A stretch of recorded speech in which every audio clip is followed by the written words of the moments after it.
The Cobbler and the Elves, as told by Brandy Chase.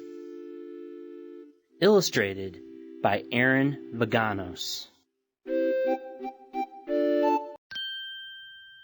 Not so long ago, a cobbler lived with his wife above their shoe shop. Even though this cobbler was a hard-working fellow, he did not sell very many shoes. People were buying factory-made shoes instead of handmade ones. One night, the cobbler sat down at his bench to cut shoes from his last scrap of leather. When he finished cutting, he took off his glasses, rubbed his eyes, and then said to his wife, "I'm too tired to finish these shoes tonight." His wife said, "Rest now.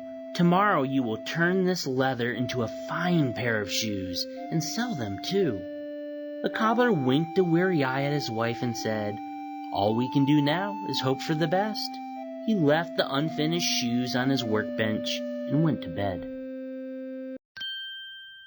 The next day, the cobbler woke bright and early, ready to work. To his surprise, he found perfectly finished shoes in place of the leather he had left the night before. Astonished, the cobbler and his wife looked around the room. Apart from the shoes, there was no sign anyone had been there at all. The shoes sold straight away for much more than the cobbler expected.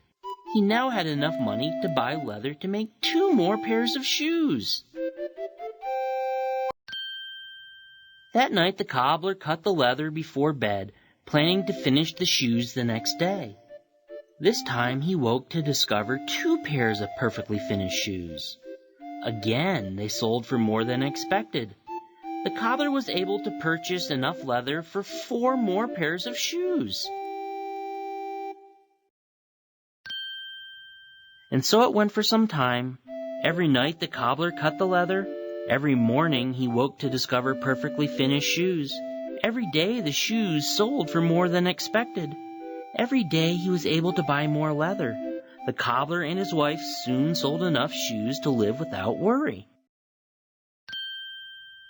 One evening the cobbler's wife said, "Our lives are much better now. I wonder who has been helping us all this time." The cobbler winked a cheery eye at his wife and said, "I don't know about you, but I'm not the slightest bit sleepy. Let's wait up and see what happens." The cobbler and his wife crept down the stairs, blew out their candle, and waited. At midnight, 2 tiny elves, dressed only in rags, came in through a crack in the window.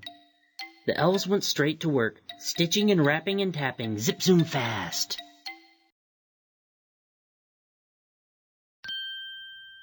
When the shoes were finished, the elves frolicked and pranced in a circle, chanting, "We 2 cobblers work late at night, still every stitch is stitched just right."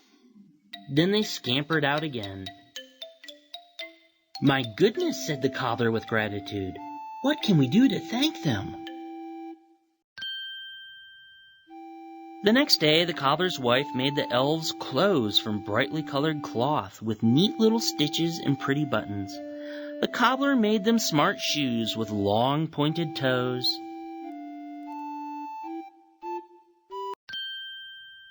That night, the cobbler and his wife laid out the gifts, then waited as before to see what would happen.